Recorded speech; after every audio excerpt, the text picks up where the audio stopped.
Now we are going to discuss about the G.P. Thomson experiment. So G.P. Thomson extended his research work on electron waves to high speed electrons ranging from 10,000 volt to 50,000 volts deflected by very thin metallic films. G.P. Thomson used a method analogous to the Debye powder method of X-ray analysis of crystals. Here, a beam of electron obtained from filament F accelerated by the anode to a potential of 50,000 volts is allowed to pass through a hole. It is a hole in metallic block B and finally allowed to fall on a gold foil G having thickness 10 raised to minus 6 centimeter. The electrons after diffraction were received on this photographic plate. This is the photographic plate P. On developing of this photographic plate, a number of concentric rings similar to the diffraction of light were obtained to confirm the wave nature of the electron. So, to make the sure of this pattern produced by the diffraction electrons, here the calculate the wavelength from the radii of the rings.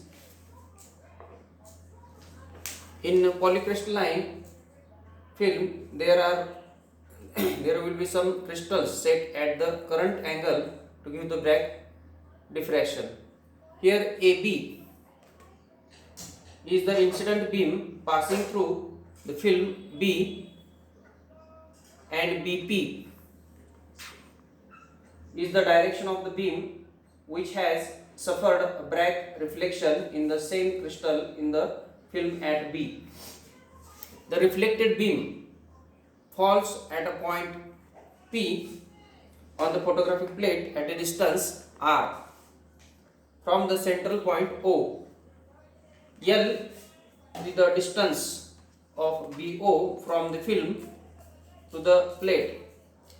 Angle PBO is 2 theta. Theta is the glassing angle given by the Bragg relation. N lambda is equal to 2D sin theta.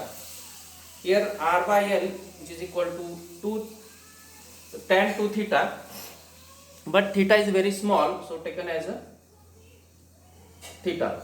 So R by L equal to 2 theta. So theta equal to R upon 2L. 2D sin theta equal to 2D theta equal to N lambda. So comparing this, so N lambda upon 2D is equal to R upon 2L equal to lambda equal to RD upon N into the L. By using this formula, we can calculate the wavelength. So this is about the G.P. Thomson experiment. Next, de Broglie wave. Here the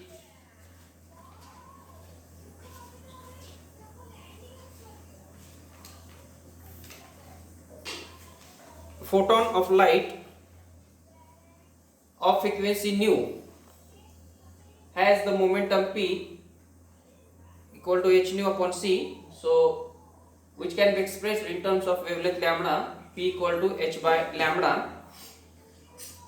Since c equal to nu lambda, so lambda equal to c by nu, so the wavelength of a photon is specified by its momentum according to the relation lambda is equal to h upon p. So p is equal to mv, the moment of the particle having mass m and velocity v. So momentum p equal to mv. So de Broglie's wavelength lambda is equal to h upon mv. So this is the de Broglie's wavelength. Lambda is equal to h upon